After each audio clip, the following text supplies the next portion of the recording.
አንተን ስላናደርኩ ይቅርታ። ብቻዬን ተይኝ። እኔም ስትለምን ሳያት በጣም ነበር ያዘንኩት።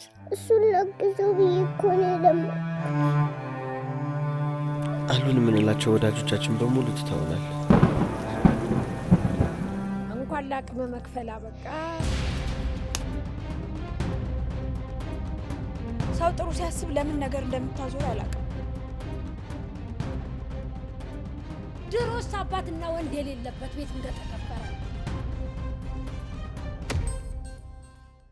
እንዲያቃጥለኝ እፍ እያልክ ታጎርሰኛለህ። እሺ እባክሽ እመቤቴ እርጅኝ። እቺ ልጅ በእኔ ምክንያት አትሰቃይ።